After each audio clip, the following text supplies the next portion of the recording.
அதாவது பிள்ளைகள் பருவ வயசு அடைந்தவுடனே திருமணம் செய்து வைக்க வேண்டிய ஒரு பணி இருக்கிறது. இதில் தந்தைக்கு உரிமை இருக்குதா அல்லது பிள்ளைகளுக்கு உரிமை இருக்குதா? இந்த விஷயத்தை கொஞ்சம் தெளிவுபடுத்துங்கள் என்று பலர் கேட்டிருக்கிறார்கள். இது தெளிவுபடுத்த வேண்டிய விஷயம்தான். திருமண விஷயத்தை பொறுத்த வரைக்கும் இஸ்லாத்தின் அடிப்படையில் பெற்றோர்களுக்கு ஆண் குழந்தைகளாக இருந்தால், இளைஞர்களாக இருந்தால் திருமணத்தில் பெற்றோருக்கு எந்த ஒரு பங்குமே கிடையாது.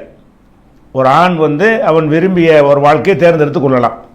இஸ்லாம் சொல்லக்கூடிய முறை பிரகாரம் இஸ்லாமிய சட்டத்திட்டங்களுக்கு உட்பட்டு ஒரு ஆண் ஒரு பெண்ணை திருமணம் செய்து கொள்வதற்கு பெற்றோருடைய அனுமதியோ பெற்றோருடைய சம்மதமோ இருக்க வேண்டும் என்று இஸ்லாத்தில் கட்டளை கிடையாது.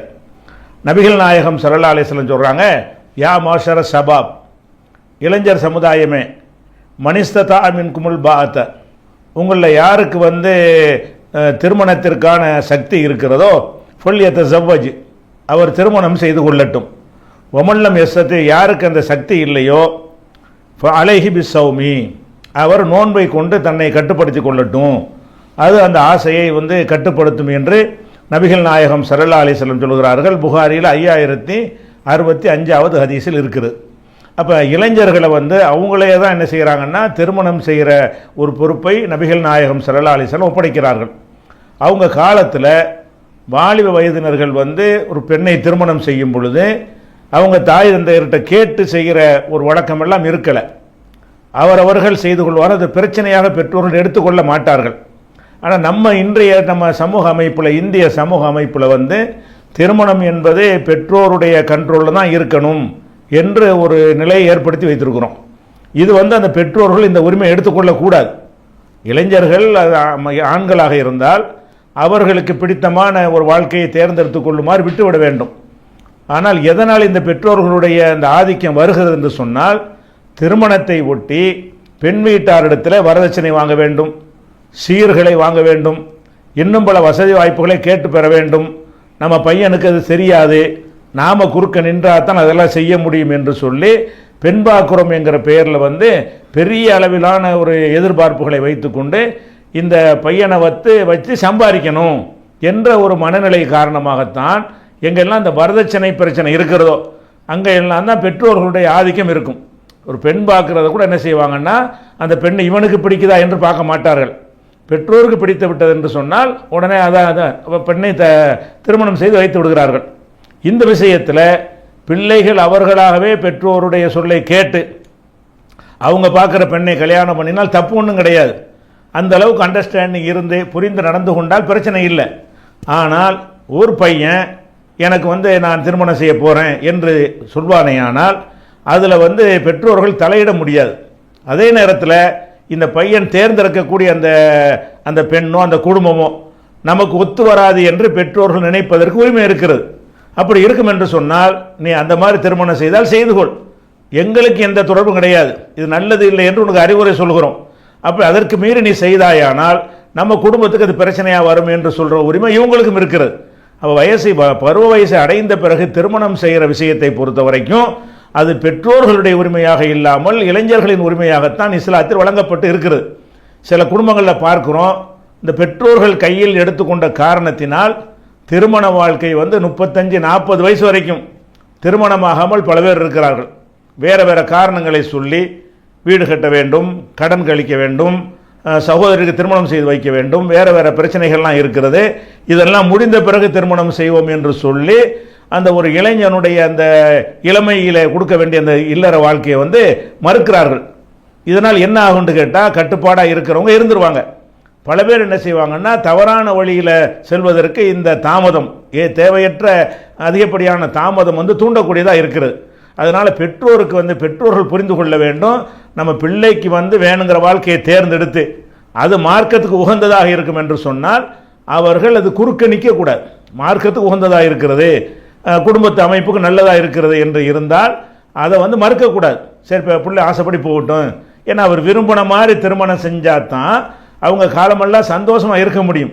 அவங்களுக்கு விரும்பாத ஒன்றை நம்ம திணிச்சோம் என்று சொன்னால் அவங்க சந்தோஷமாக இருப்பதில் சந்தேகத்துக்குரியதாகிவிடும். அதனால் பெற்றோர்கள் இந்த பிள்ளைகளுக்கு இஸ்லாம் அந்த உரிமை வழங்கி இருக்கிறது என்பதை ஒத்துக்கொள்ள வேண்டும். அதே நேரத்தில் இந்த பையன் தேடக்கூடிய அந்த வாழ்க்கை துணை தகுதி இல்லாததாகவோ அறியாத்தனமாக செய்யக்கூடியதாக இருந்து அறிவுரைலாம் சொல்லி கேட்கவில்லை என்று சொன்னால் நீ தாராளமாக செய்து கொள், நாங்கள் அதுக்கு ஒத்துழைப்பு தர வேண்டியது அவசியம் இல்லை என்று பெற்றோர்கள் சொல்லலாம். ஏன்னாட்டு அவங்களுக்கு அந்த உரிமை இருக்கிறது. கல்யாணத்தை இவங்க தான் நடத்தணுங்கிற எந்த ஒரு அவசியமும் மார்க்கத்தில் கிடையாது. இது ஆண்களை பொறுத்த வரைக்கும் அந்த மாதிரியான ஒரு விஷயம் இருக்கிறது. பெண் குழந்தையை பொறுத்த வரைக்கும் இஸ்லாம் என்ன சொல்லுதுன்னு கேட்டால், பருவ வயசு அடைந்த பிறகு பெண்களுக்கு அவங்களுடைய விருப்பப்படி தான் திருமணம் செய்யணும். ஆனால் அவங்களா போய் செய்து கொள்ளாமல் அந்த பொறுப்பாளர் தந்தையோ அண்ணனோ தாத்தாவோ அந்த குடும்பத்தில் உள்ள பொறுப்பாளர்களுடைய முன்னிலையில் அந்த பொறுப்பாளர் பொறுப்பு ஏற்று திருமணம் நடத்தி வைக்க வேண்டும். ஆனால் வைத்தால் கூட அந்த பெண்ணு கண்டிஷனாக சம்மதிச்சு ஆக வேண்டும். அந்த பெண்ணுக்கு சம்மதம் இல்லை என்று சொன்னால் தகப்பனாக இருந்தால் கூட திருமணம் செய்ய வைக்க முடியாது. நபிகள் நாயகம் ஸல்லல்லாஹு அலைஹி வஸல்லம் சொல்கிறாங்க, லா துன்கஹுல் ஐயுமு ஹத்தா துஸ்தமர. ஒரு கணவன் இல்லாதவள், அதாவது கணவனை இழந்தவள் அனுமதி கேட்காமல் அவள் கல்யாணம் செய்து கொடுக்கக்கூடாது. ஒலா துன்கஹுல் பிக்குர் ஹத்தா துஸ்ததன. ஒரு கன்னி பெண்ணாக இருந்தாலும் அனுமதி இல்லாமல் திருமணம் செய்து கொடுக்கக்கூடாது. கன்னி பெண்ணாக இருந்தாலும் சரி, விதவையாக இருந்தாலும் சரி, விவாகரத்து செய்யப்பட்ட ஒரு பெண்ணாக இருந்தாலும் சரி, அவளுக்கு திருமணம் செய்து கொடுக்கிற பொறுப்பு தந்தையை சேர்ந்தது. ஆனால் இவன் சொல்லக்கூடிய அந்த மணமகனை அந்த பெண் ஒத்துக்கொள்கிறாரா, விரும்புகிறாரா என்பதே முக்கியமான ஒரு ஷரத்து. அப்படி விருப்பமில்லாமல் திருமணம் செய்வது கூடாதுன்னு சொல்றாங்க ரசூல் ஸல்லல்லாஹு அலைஹி வஸல்லம். லா துன்கஹு, திருமணம் செய்து கொடுக்க கூடாது. அப்ப பெற்றோர்களுக்கு பெண் பிள்ளைகளுக்கு திருமணம் செய்து கொடுக்கிற உரிமை எந்த அளவுக்கு இருக்குன்னு கேட்டால், அவங்க விருப்பத்திற்கு ஏற்ப செய்து கொடுக்க வேண்டும். ஒரு இஸ்லாமிய மார்க்க நெறிய மீறி வேற மாதிரி போய்விட்டார்கள் என்று சொன்னால் இதில் தீமைக்கு நான் ஒத்துழைக்க மாட்டேன் என்று ஒதுங்கிக் கொள்ளலாம். அப்படி இல்லை என்று சொன்னால் இஸ்லாமிய வரம்புக்கு உட்பட்டு ஒரு மாப்பிள்ளையை தேர்ந்தெடுத்து அவங்களே கூட விரும்பினால் கூட அதில் இஸ்லாமிய வரம்புகள் மீறப்படுமா, குடும்பத்துக்கு ஏற்றதாக இருக்குமாங்கிற காரணம் இல்லாமல் அவர்கள் புறக்கணித்தார்கள்னா அது சரி கிடையாது. அது ஒரு முக்கியமாக கவனித்துக் கொள்ள வேண்டும். நபிகள் நாயகம் ஸல்லல்லாஹு அலைஹி வஸல்லம் காலத்தில் ஹன்சா என்று ஒரு அம்மா இருக்கிறாங்க. அவங்க புகாரில் இது 5138வது ஹதீஸ். அந்த பெண்ணுக்கு அவங்க தகப்பனார் என்ன செஞ்சிட்டாங்கன்னா திருமணம் செஞ்சு கொடுத்துட்டார். ஆனால் திருமணம் செஞ்ச ரெண்டாவது, அதாவது விதவையாக இருந்தாங்க. விதவையாக இருந்த அந்த பெண்ணுக்கு ஒரு கல்யாணம் பண்ணி வச்சுட்டார். வச்ச உடனே இந்த பெண்ணுக்கு பிடிக்கலை. தகப்பனார் பார்த்து வச்ச மாப்பிள்ளை இந்த பெண்ணுக்கு பிடிக்காட்டாலும் நான் தகப்பன் எனக்கு அந்த ரைட் இருக்கிறது என்று அவர் என்ன செய்கிறாரு, திருமணம் செய்து வைத்துறார். வைத்த உடனே அந்த பெண் என்ன செய்கிறாங்கன்னா நபிகள் நாயகம் ஸல்லல்லாஹு அலைஹி வஸல்லம் அவங்கள்ட்ட வர்றாங்க.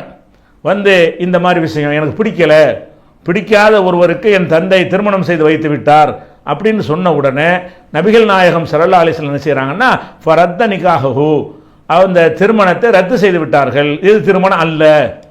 தகப்பனார் பெண்ணுடைய சம்மதம் இல்லாமல் பிடிக்காத உன்னை கல்யாணம் பண்ணி வச்சார்னு சொன்னால் அதை முஸ்லீம் ஜமாத்துகளில் முறையிட்டார்கள் என்று சொன்னால் அந்த திருமணமே நடக்கவில்லை, அந்த திருமணம் ரத்து, அந்த திருமணம் செல்லாது. ஏன்னா சம்மதம் ரொம்ப முக்கியம். திருமணத்திற்கு என்ன இருக்கு, முக்கியமான ஷரத்து என்னன்னு கேட்டால் சம்மதிக்க வேண்டும். குர்ஆனில் கூட திருமணத்தை பற்றி அல்லாஹ் பேசும் பொழுது அஹதுன மின்கும் மீசாக்கன் கலீலா, பெண்கள் உங்கள் மனைவியராக வரக்கூடிய பெண்கள் கணவர்களாக இருக்கக்கூடிய ஆண்களிடத்தில் கடுமையான உடன்படிக்கை எடுத்திருக்கிறார்கள் என்று அல்லாஹ் குர்ஆனில் சொல்கிறான். திருமண வாழ்க்கைங்கிறது ஒரு உடன்படிக்கையோடு அந்த வாழ்க்கையை நம்ம தொடர வேண்டும். உடன்படிக்கை என்று சொன்னால் அந்த பெண்ணு முழு சம்மதப்பட வேண்டும், விரும்ப வேண்டும். விருப்பம் இல்லாமல் செய்தால் அந்த ஒரு திருமணம் செல்லாது என்கிற அளவுக்கு பெண்களுக்கு இஸ்லாம் உரிமை வழங்கி இருக்கிறது. அதே மாதிரி கட்டாயப்படுத்தி திருமணம் செய்வதை பற்றி திருக்குர்ஆனில் 4வது அத்தியாயத்தில் 19வது வசனத்தில் அல்லாஹ் சொல்கிறான், யா அய்யுஹல்லதீன ஆமனூ லா யஹில்லு லக்கும் அன் தரிசுன் நிஸா கர்ஹா, பெண்களை வலுக்கட்டாயமாக நீங்கள் அடைவது உங்களுக்கு ஹலால் இல்லை. அந்த பெண்ணை விரும்பவே இல்லை. இந்த மாப்பிள்ளக்காரன் அந்த குடும்பத்தாருடைய பலத்தை வைத்து செல்வாக்கை வைத்து கூட்டத்தை திரட்டிக்கிட்டு வலுக்கட்டாயமாக தூக்கிட்டு கல்யாணம் பண்ணக்கூடிய காட்சிகள் எல்லாம் சில பகுதிகளில் நடக்கிறது. முஸ்லீம் சமுதாயத்தில் நடப்பது இல்லை, பரவலாக நடக்க. இந்த மாதிரியான திருமணம் செய்வது கூடுமா என்றால் ஒரு இஸ்லாமியன் கூடாது. ஒரு பெண்ணு பிடிக்கவில்லை என்று சொன்னால் அந்த பெண்ணைத்தான் நான் திருமணம் செய்வேன் என்று சொல்லி அந்த பெண்ணுக்காக வேண்டி வலுக்கட்டாயமாக திருமணம் செய்வார்களே, ஆனால் திருமணமே இல்லை.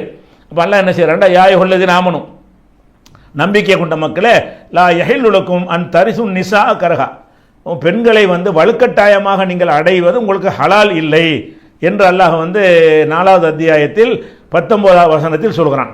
அப்போ திருமணத்தை பொறுத்த வரைக்கும் ஆணாக இருந்தாலும் பெண்ணாக இருந்தாலும் ரெண்டு பேரும் விரும்புகிற வாழ்க்கையை தேர்ந்தெடுத்து கொள்ளலாம்.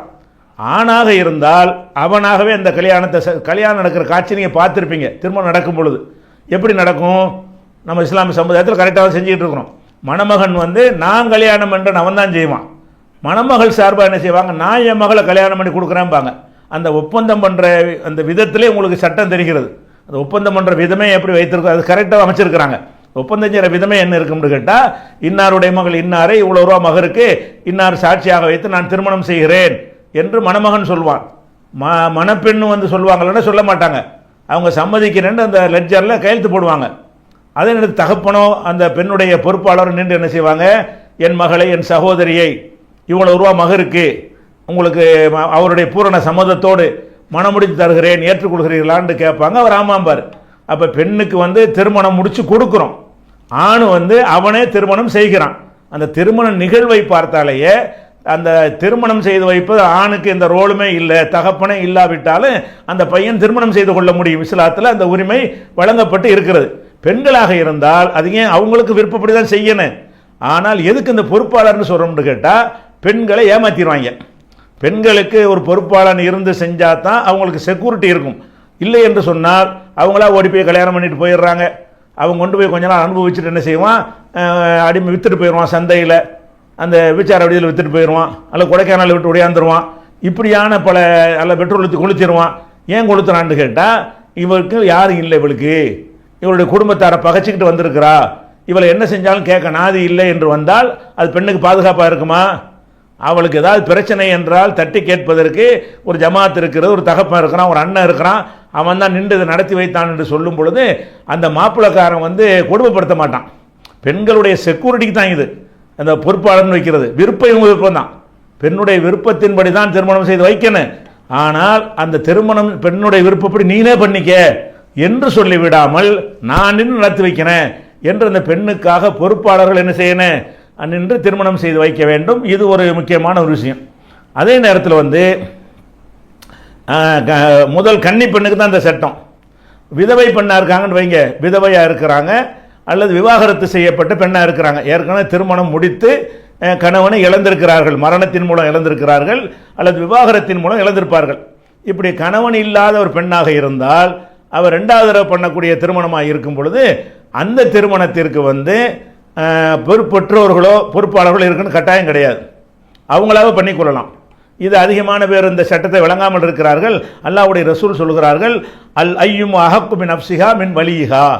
அந்த கணவன் இல்லாத பெண், அதாவது திருமணமாகி கணவனை இழந்த அல்லது கணவன் விவாகரத்து செய்த பெண்ணாக இருப்பாளேயானால் அஹக்கு பின் அப்சிஹா மின் வலிஹா, அவளுடைய பொறுப்பாளரை விட அவள் விஷயத்தில் அவள் தான் அதிக உரிமை படைத்தவள், அவளே உரிமை படைத்தவள் என்று நபிகள் நாயகம் ஸல்லல்லாஹு அலைஹி வஸல்லம் சொல்றாங்க. இது முஸ்லிமில் வரக்கூடிய ஒரு ஹதீஸ். இதே ஹதீஸ் அஸ்ஸய்யிபு அஹக்கு பின் நஃப்ஸிஹா மின் வலிஹா, சையிபு விதவையாக இருப்பாளேயானால் அவள் ரெண்டாவது தடவை கல்யாணம் பண்ணும்போது ஏமாற மாட்டாள். ஃபர்ஸ்ட்டில் தான் பெண்கள் ஏமாந்துருவாங்க. முதல் ஒரு கல்யாணம் ஆகி அப்புறம் விவாகரத்து ஆயிடுச்சுன்னு வைங்க, அதுக்கடுத்து அவங்க மெச்சூரிட்டி ஆயிடுவாங்க. ஆணும்போது என்ன செய்யும், தேர்ந்தெடுக்கிறது பொருத்தமானதாக இருக்கு. அவங்களாகவே என்ன செய்யலாம், இஸ்லாமிய முறை பிரகாரம் அந்த சாட்சியை வைத்து ஜமாத்தில் வச்சு அந்த பெண்ணும் ஆணுமே அக்ரிமெண்ட் செய்து கொள்ளலாம். அதற்கு மார்க்கத்தில் அனுமதி இருக்கிறது, இந்த ஹதீஸிலிருந்து வழங்குகிறது. இன்னும் சொல்ல போனால் நபிகள் நாயகம் ஸல்லல்லாஹு அலைஹி வஸல்லம் காலத்தில் இந்த மாதிரி சம்பவங்கள் நிறைய நடந்திருக்கிறது. அதாவது பெண்கள் ஆண்களுமே பேசி திருமணம் செய்து கொள்வது, யாரே கன்னி பெண் இல்லாமல் ஏற்கனவே வாழ்க்கைப்பட்ட பெண்ணாக இருப்பார்களே, ஆனால் அவர்களுக்கு இரண்டாம் திருமணம் செய்யும் பொழுது அவங்க தந்தை சம்மதிச்சாதான் பண்ணணும், அவங்க அண்ணனோ தாத்தாவோ சம்மதிச்சாதான் பண்ணணும், அல்ல அவர்கள் முன்னின்று நடத்தினா தான் அது செல்லும் அப்படின்னு இருக்கான்னா அப்படி கிடையாது. இந்த ஒரு ஹதீஸே போதும். அதாவது விதவையாக இருப்பாளேயானால் அல்லது விவாகரத்து செய்யப்பட்டவளாக இருப்பாளேயானால் அவளுக்கு பொறுப்பாளனை விட அவள் தான் அதிக உரிமை படைத்தவள், அவள் விஷயத்தை தீர்மானிக்கிறதுக்கு அவளுக்கு தான் உரிமை இருக்கிறது என்கிற அளவுக்கு நபிகள் நாயகம் ஸல்லல்லாஹு அலைஹி வஸல்லம் சொல்றாங்க. அதே மாதிரி சில சம்பவங்களை பாருங்க. அதாவது உம்மு சுலைம்டா யாருன்னு கேட்டால் அனஸ் ரலியல்லாஹு இருக்காங்க இல்லையா, ரசூலுல்லாஹ்வுடைய பணியாளர், அவங்களுடைய அம்மா தான் உம்மு சுலைம். இந்த உம்மு சுலைம் என்ன செய்கிறாங்கன்னா அவங்க முஸ்லீம் ஆகிட்டாங்க. அந்த உம்மு சுலைம் அவர்களை ஏற்கனவே ஒரு கணவருக்கு வாழ்க்கைப்பட்டு இப்போ கணவன் இல்லாமல் இருக்கிறாங்க. அந்த நேரத்தில் அபூ தல்ஹாண்டு ஒருத்தர் இருக்கார். அவர் இப்போ இஸ்லாத்துக்கு வரலை.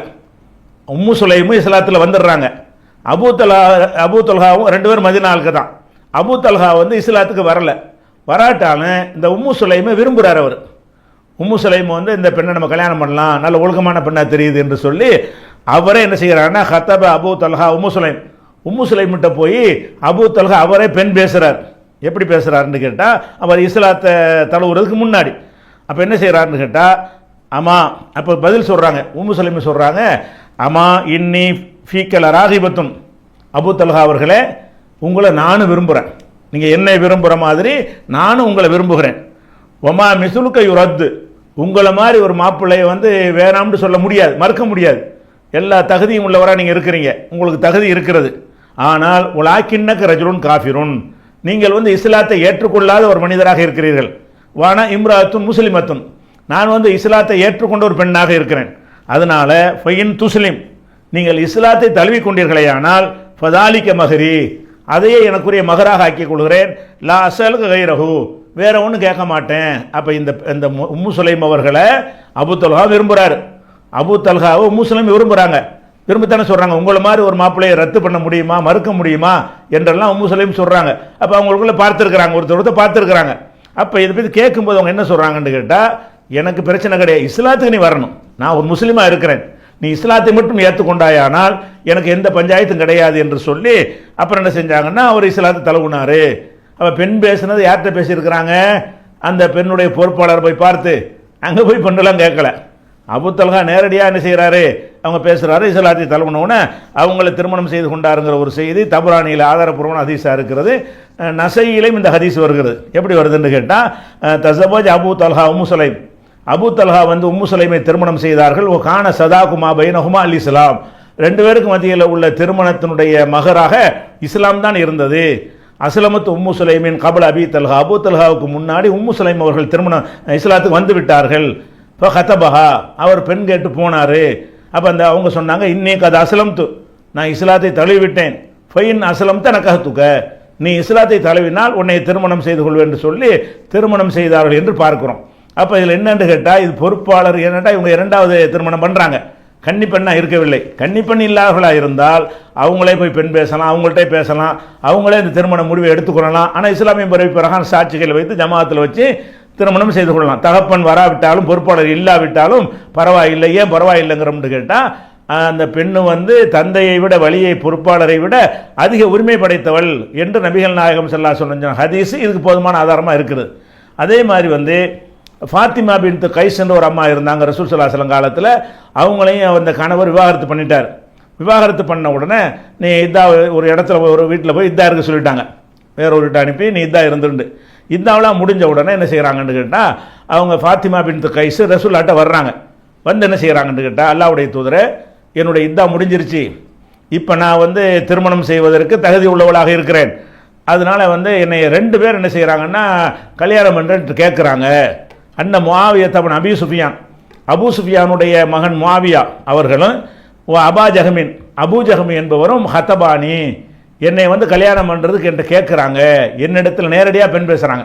அவங்க ஃபாத்திமா பின்த் கைஸுடைய குடும்பத்தாட்ட போய் பேசலை, ஃபாத்திமா பின்த் கைஸையே பார்த்து உனக்கு இதாவெல்லாம் முடிஞ்சு போச்சா இல்லையா, நான் உன்னை கல்யாணம் பண்ணிக்கிறேன் என்று யார் சொல்கிறா, முஆவியா அவர்கள், அந்த ஹலீஃபா 5வது ஹலீஃபா இருந்தாங்கல்ல, அவங்க முஆவியா ரலியல்லாஹு அன்ஹு அவர்கள், அவங்க கல்யாணம் பண்ணுறேங்கிறாங்க.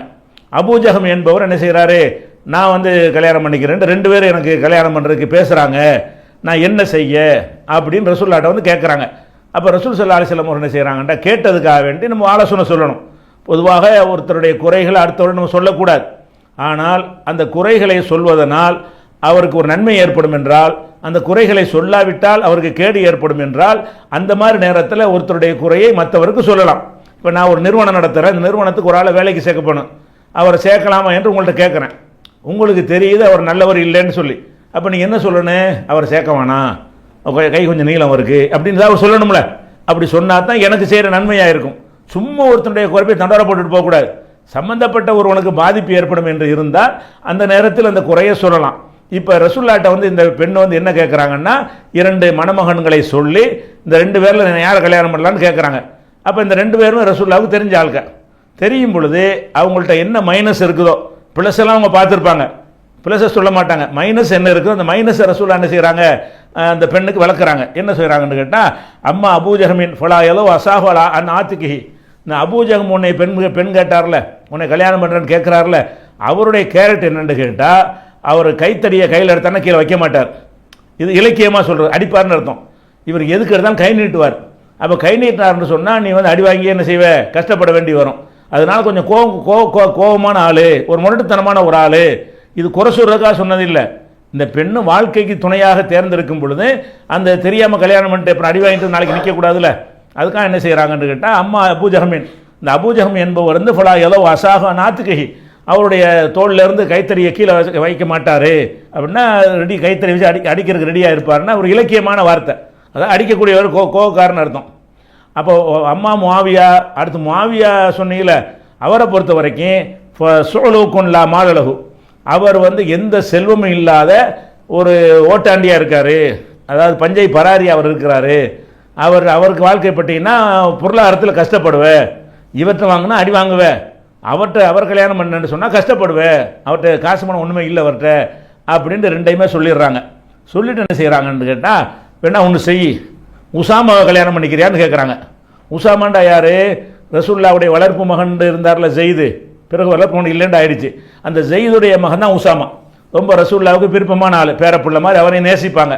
அப்போ என்ன செய்கிறாங்கன்னா, இன்கி உசாமா பின் ஜெயித், உசாமா பின் ஜெயிதை நீ கல்யாணம் பண்ணிக்க, உசாமாவை கல்யாணம் பண்ணிக்கிறியான்னு கேட்குறாங்க. அவங்களுக்கு பிடிக்காட்டாலும் ரசூலுல்லாஹ் சொன்னாலும் சரின்ட்டாங்க. பிடிக்கல, ஆரம்பத்தில் இந்த 2 பேர் கேட்டாங்க, இந்த 2ல் ஒரு ஆளை கல்யாணம் பண்ணலாம் நினைக்கிறாங்க.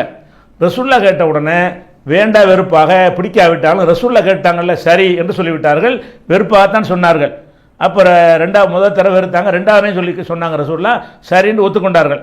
அப்புறம் சொல்கிறாங்க, ரசூலுல்லாஹ் சொல்ல கேட்டு நான் கல்யாணம் பண்ணதுனால இந்த உசாமாவை திருமணம் பண்ணி ரொம்ப நான் சந்தோஷமாக இருந்தேன், அவர் மூலமாக ஏராளமான நன்மைகளை நான் அடைந்தேன், நான் மறுத்திருக்கக்கூடாது, பிறகு நான் உணர்ந்து கொண்டேன் அவங்க அந்த ஃபாத்திமாவை சொல்கிறாங்க. இது முஸ்லீமில் வரக்கூடிய ஒரு ஹதீஸ். இப்போ இதில் என்ன நம்ம தெரிஞ்சு கொள்ள வேண்டியிருக்குன்னு கேட்டால், அவங்க விதவையாக இருக்கிறார்கள் என்று சொன்னால் அவங்களுடைய வாழ்க்கையை பற்றி பெற்றோர் சிந்திக்கவே மாட்டேங்கிறாங்க. அதிகமான பெற்றோர்கள் வந்து கணவனை இழந்த ஒரு பெண்ணாக இருந்தால் அல்லது விதவையாக இருந்தால், அது விவாகரத்து செய்யப்பட்ட பெண்ணாக இருந்தால், சரி அவளுக்கு ஒரு வாழ்க்கை வேணும் தானே அப்படின்னு நினைத்து அதுக்கு தகுந்தவாறு முயற்சிகளை அவங்க பண்ண மாட்டேங்கிறாங்க. ரசூலுல்லாஹ் பண்ணாமல் இருக்கலாம், எங்கே பண்ணாமல் இருக்கலாம்னு கேட்டால், ரசூல் ஸல்லல்லாஹு அலைஹி வஸல்லம் காலத்தில் இருந்த சமுதாய அமைப்பு மாதிரி இருந்தால் பண்ணாமல் இருக்கலாம். ஏன்னா அவங்கவுங்களே பார்த்து என்ன செய்வாங்க, பேசிக்கொள்வார்கள். அப்போ ரசூல் ஸல்லல்லாஹு அலைஹி வஸல்லம் காலத்தில் வந்து அவங்க நேரடியாக தான் இப்போ பார்த்து பேசியிருக்கிறாங்க. இந்த அபூஜஹம் என்பவரும் முஆவியாவும் ஃபாத்திமா பின்த் கைஸ்கிட்ட போய் என்னஞ்சாங்க, உன்னை கல்யாணம் பண்ணிக்கணும்னு கேட்குறாங்கல்ல, அப்படியான ஒரு வழிமுறை இருந்தால் பெற்றோர்கள் நீங்கள் சும்மா இருந்துட்டு போகலாம். இப்போ அந்த மாதிரி பெண்கள்கிட்ட போய் பேசுறதுங்கிறது வந்து இஸ்லாம் சொல்லாத விட கூடுதல் கட்டுப்பாடுங்கிற பேரில் நம்ம என்ன செய்கிறோம், இருந்து கொண்டு இருக்கிறோம். அப்படி இருக்கும் பொழுது அந்த பெண்களுடைய மறுமணத்திற்காக வேண்டி முயற்சியை பண்ண மாட்டேங்கிறாங்க. அதை நம்ம கூடுதலாக கவனத்தில் வைக்க வேண்டும். இப்போ இந்த பாயிண்ட் என்னன்னு கேட்டால்,